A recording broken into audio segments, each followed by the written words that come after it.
ఈరోజు direct selling association organisation దాదాపుగా 5 నుంచి 6 వేల మందితోటి దేశవ్యాప్తంగా వచ్చి వాళ్ళందరూ కూడా దీంట్లో పార్టిసిపేట్ చేస్తారు. దీనికి కారణం ఏమిటంటే భారత ప్రభుత్వం వాళ్ళు డైరెక్ట్ సెల్లింగ్ అసోసియేషన్ అంటే ఏమిటి, దానికి గైడ్లైన్స్ ఎలా ఉండాలి, అసలు డైరెక్ట్ సెల్లింగ్ అనేటువంటిది మనకి చాలా రోజులుగా జరుగుతూనే ఉంది. కాకపోతే ఒక పద్ధతిలో వెళ్ళాలి, దానికి ఒక రూల్స్ అండ్ రెగ్యులేషన్స్ కావాలి. కాబట్టి గవర్నమెంటు ఇవి ఇస్తే బాగుంటుందని. మీరు ఉదాహరణకు చూడండి, వ్యాపారం ఎలా చేసుకోవచ్చు అంటే దాంట్లో పురుగులు కూడా ఉంటాయి. అంటే పురుగులు ఉన్న బియ్యం కూడా అమ్మేవాళ్ళు ఇదివరకు ఉండేవాళ్ళు. అదే వ్యాపారం ఇలాగే చేయాలంటే అవి లేకుండా ఉంటాయి, స్వచ్ఛంగా ఉంటాయి, కస్టమర్కి బాగా జరుగుతుంది. కస్టమర్ యొక్క మేలు కోరి కస్టమర్ ఎలా ఉండాలి, కస్టమర్కి ఎలాంటి సదుపాయాలు ఉండాలి అనేటువంటిది ఒకటి. తర్వాత ఎథికల్ బిజినెస్ అనేటువంటిది ఎలా చేయాలి అనేటువంటి విషయం మీద భారత ప్రభుత్వం ఇచ్చిన గైడ్లైన్స్. దానికి సంబంధించినంత వరకు direct selling association president AP Reddy గారు, కిషోర్ వర్మ గారు, మిగతా వాళ్ళ కార్యవర్గ సభ్యుల్లో అంజిరెడ్డి గారు, వీళ్ళందరూ కూడాను దీనికి రావడానికి కృషి చేశారు.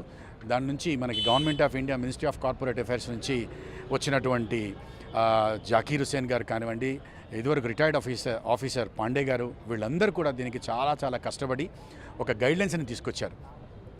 అయితే ఈ గైడ్లైన్స్ ఏం జరుగుతోంది అని అంటే, ఒక నీతిబద్ధమైనటువంటి న్యాయబద్ధమైనటువంటి వ్యాపారం చేయాలి అంటే, నార్మల్గా చూస్తే మన ట్రెడిషనల్ బిజినెస్లో కనుక చూస్తే ఒక వ్యాపారంలో ఒక వస్తువు కావాలి, ఒక వస్తువు ఒక కస్టమర్కి వెళ్ళాలి అంటే మధ్యలో డిస్ట్రిబ్యూటర్లు ఉంటారు, C&F ఏజెంట్లు ఉంటారు, మధ్యవర్తులు చాలామంది ఉంటారు.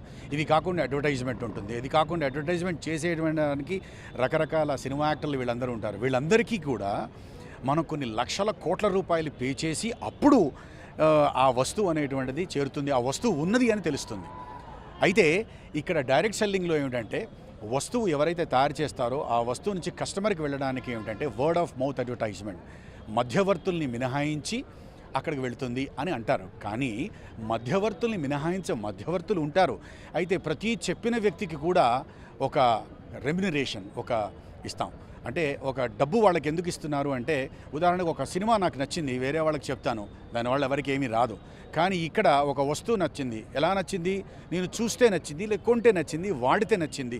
అంటే ప్రతి ఒక్కళ్ళు కూడా ఒక కస్టమర్ అనేటువంటి వాడు ముందు తన వస్తువు కొని అది తిని లేదా వాడి బాగుంది అని వేరే వాళ్ళకి చెప్పడం ద్వారా అది వర్డ్ ఆఫ్ మౌత్ అడ్వర్టైజ్మెంట్ ద్వారా వెళ్తుంది. కాబట్టి అలా చెప్పినందుకు గాను వాళ్ళకి ఇచ్చేటువంటి పారితోషికం అనండి, కమిషన్ అనండి.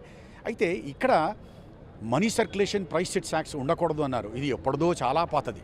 అయితే అలాంటి వాటిని కూడా గుర్తుపెట్టుకొని ఇల్లీగల్గా చేసే వ్యాపారాలు అంటే ఎలాంటివి అంటే మనీ సర్క్యులేషన్స్ అనేటువంటివి. మీరు నాకు 100 రూపాయలు ఇస్తారు, నేను దాంట్లో 10 మందికి పంచుతాను, ఆ 10 మంది ఇంకో 10 మందికి పంచుతారు. అక్కడ వస్తువు కొనకుండా ఒక డబ్బుని వేరే వాళ్ళకి పంచడం అనేది ఇల్లీగల్.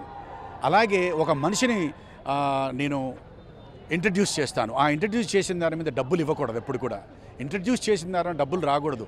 ఇంట్రడ్యూస్ చేసిన ఆ వ్యక్తి కొనుక్కున్నటువంటి వస్తువులు ఏవైతే ఉన్నాయో ఆ వస్తువులు అతను వినియోగించుకుంటున్నప్పుడు నా ద్వారా ఆ బిజినెస్ జరిగినప్పుడు ఆ బిజినెస్ మీద ఇంట్రడ్యూస్ చేసిన వాళ్ళకి ఇచ్చేటువంటి కమిషన్ అనేటువంటిది సరైన విధానం.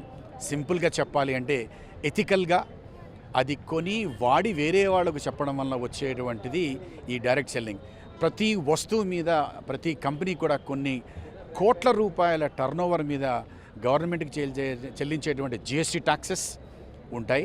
ప్రతి ఒక్కరికి ఇచ్చే కమిషన్ మీద ట్యాక్స్ డిడక్షన్ సోర్స్ TDS ఉంటుంది.